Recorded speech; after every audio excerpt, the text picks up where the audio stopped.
আলোচিত টিকটকার আব্দুল্লাহ আল মামুন ওরফে প্রিন্স মামুনের বিরুদ্ধে ধর্ষণের অভিযোগে করা মামলার সত্যতা পেয়েছে পুলিশ। এজন্য তাকে এ মামলায় অভিযুক্ত করে আদালতে অভিযোগপত্র দিয়েছে ক্যান্টনমেন্ট থানা পুলিশ।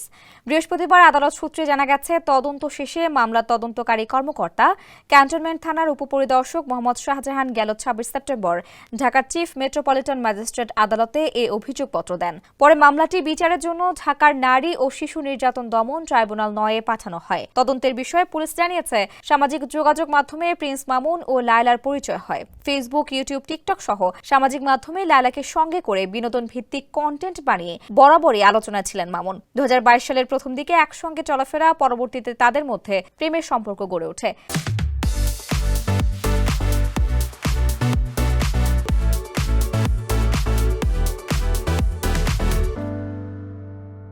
এক পর্যায়ে লায়লাকে বিয়ে করবে এমন বিশ্বাস স্থাপন করে প্রতিশ্রুতি দিয়ে একই ফ্ল্যাটে একসঙ্গে স্বামী স্ত্রী হিসেবে বসবাস করতে থাকেন এবং একাধিকবার ধর্ষণ করে, যা তদন্তে আসামি মামুনের বিরুদ্ধে নারী ও শিশু নির্যাতন দমন আইনের ৯(১) ধারার অপরাধ প্রাথমিকভাবে সত্য হয়েছে। এর আগে গেল ৯ জুন প্রিন্স মামুনের বিরুদ্ধে রাজধানীর ক্যান্টনমেন্ট থানায় একটি মামলা করেন লায়লা আক্তার ফারহাদ নামে এক নারী। এই মামলায় মামুনকে গ্রেফতারের পর ১১ জুন আদালতে হাজির করা হয়। তবে শুনানি শেষে আদালত জামিন ও রিমান্ড উভয় নামঞ্জুর করে তাকে কারাগারে পাঠানোর আদেশ দেন। পরে ১ জুলাই তিনি জামিনে কারামুক্ত হন।